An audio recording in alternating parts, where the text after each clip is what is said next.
Once again, this is the MICRC press avail. And once again, to our members of the press, if you would like to record this session, you have permission to do so. Joining me today on the press avail is our chairperson, MC Rothhorn, our legal liaison, Commissioner Stephen Lett, and our audit liaison, Commissioner Janice Villette, and yours truly, the executive director for the Michigan Independent Citizens Redistricting Commission. Commissioner Rhonda Lang is unable to make it. She was going to join us today, but she's unable to make it, I should say, when we scheduled this, was not available on her schedule. But if you have any questions for her, she is more than happy to take your questions, and we'll put her contact information in the chat if you request it. Last week, Thursday, we had a meeting, had an action-packed meeting. We did a supplemental on our budget for fiscal year 22. We also did a budget presentation with regards to fiscal year 23 that we'll look to approve at our meeting in August. And then we also put out the commission report, which is also available on the website. And that will also have action that will take place on August. Our meeting in August, our only meeting in August, will take place Thursday, August 18th at 10 o'clock a.m., 10 o'clock a.m. with regards to action on those items. You'll also hear more at that meeting with regards to the lessons learned report, as well as the video. All right, without further ado, we'll open the floor for questions and want to thank each and every one of you for being with us this afternoon.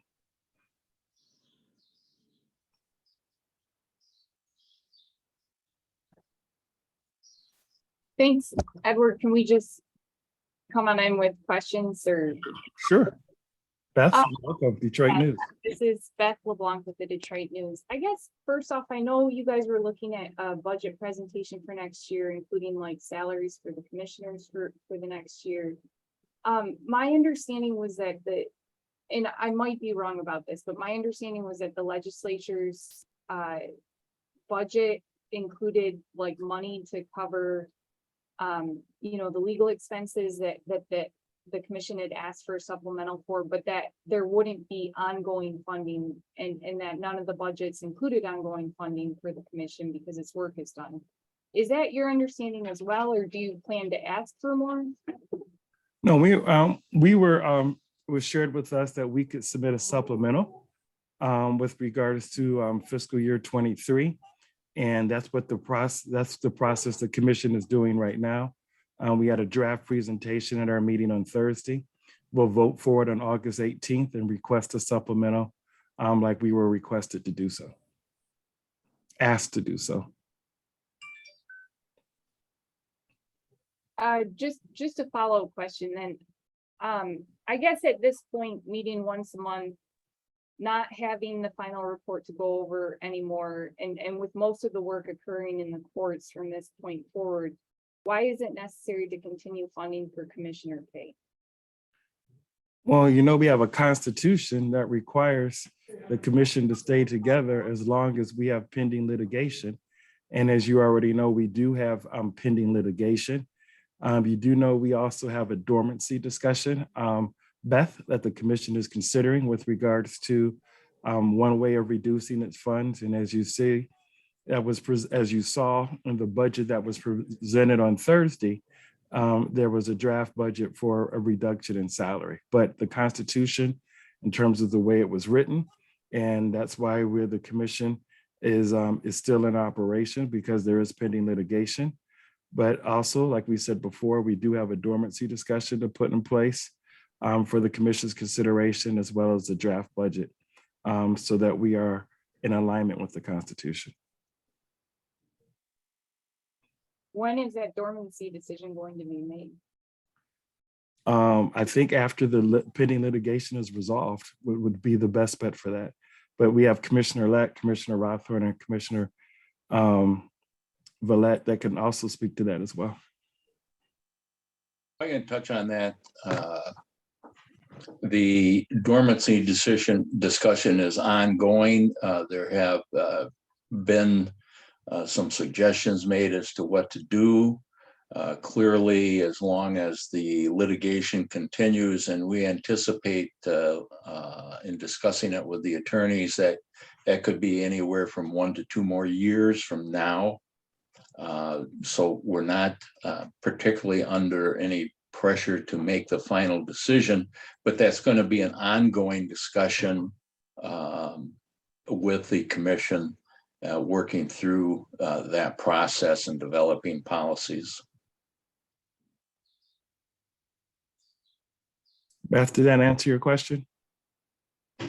Yeah, I'm sorry to like keep harping on it, but I guess, does that mean that that at the very least, commission pay will continue for the next 1 to 2 years, or as long as this pending litigation is in place? As long as the pending litigation goes on, we would anticipate that the pay would go on.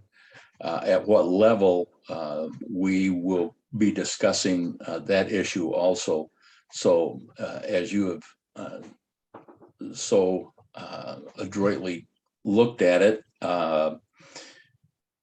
we're not, if we go down to even fewer than meeting a month, it would really be incumbent on us to make a pay adjustment. And so we're going to talk about that. All right, any other, Beth, I'm sorry. I saw you Well, came up. I can take a break if people want to ask other questions. Okay. Colin? Yeah, I just had a quick question, I guess, sort of ish on the same line, along the same lines as Beth. I saw, if I heard right, there was a talks for a $2 million supplemental budget request to indemnify commissioners. And I'm wondering if there's a process, and I understand that the state constitution requires the state to pay back commissioners for any costs the legislature doesn't pay for. Have you gone a little bit more into what that process looks like and actually recouping money that the legislature doesn't appropriate for you if there are added costs that you have to spend maybe out of pocket? Well, we're excited to report that the legislature did approve the budget supplemental of $2.2 million, and it was signed by the governor last Wednesday, Colin. So we're really excited about that. It was a great partnership in terms of working with the state legislature and the state budget office. So no, we don't have to worry about coming out of our own pocket or any drastic measures like that. So we're really grateful for the partnership that we have with them. The Constitution is clear and we were able to work those things out. So very grateful for that. Well, to be perfectly clear, there is no out of pocket. We don't have a pocket. We have a budget and it's funded by through the legislature. And if they don't fund it, then I guess we would go to plan whatever.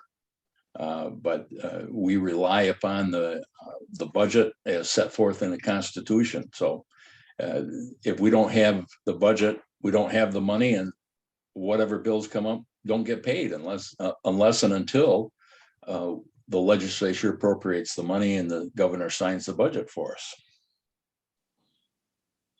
Thank you.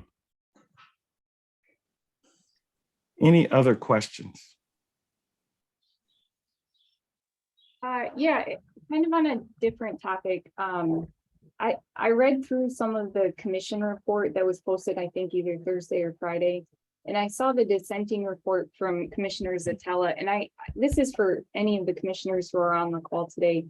I was wondering if you wanted to respond at all to that dissenting report or her concerns over the ability of Black voters to get their preferred candidate through primaries in some of these districts. I think that's a question for Commissioner Zatella, Beth, and more than happy to provide you with her contact information if you don't have it already. Thanks. Yeah, I'm asking the other commissioners to respond to it if they share those concerns. Well, I can respond. I'd be happy to respond to it. I've read through her report. That's her opinion. That was something that was discussed. I don't know if you've watched all of our commission meetings, but she certainly brought that to our attention on the commission, and all of the other commissioners, I guess, didn't agree with that position and thought that what we adopted was appropriate. And so she certainly was willing or had the ability to file a minority report. But as the saying goes, in Hamilton, she didn't have the votes. And I'll just say, Beth, I think that we're, you're right. Districting is hard, right? We had priorities that the Constitution gave us. We also had to listen to the people, right? And we had to weigh these things ultimately and make one decision. So it was challenging, and I think that what's happening is that we use data, and we used our rationale, and we worked together as a group, listened to each other, listened to the people, used the priorities, made a decision, and now we're ultimately we're waiting for the primaries and for in November, the election. I think that's ultimately what's going to happen. But we did hash it out, like Commissioner Lett said, in our meetings, and we came to the decision we came to, and we're just hoping that this is going to be able to work for everybody, and we'll see that in August and November. I guess we'll see one iteration of it. Who knows if it's going to work for 10 years? But yeah, that's kind of the take. I think that we all are. Yeah, we did the best we could, and now we're waiting for the evidence. Thank you. And Beth, that was only with regards to the congressional in terms of the dissent. It was, but in the dissent, she says that she had doubts about in all of the different categories of maps. Right, but she was unable to provide a dissenting report because she voted in favor of the state Senate map as well as the state House map. So just want to make sure that we're clear that the dissent that was provided was from Commissioner Zutella only relates to the congressional map. Okay, thank you. Any other questions?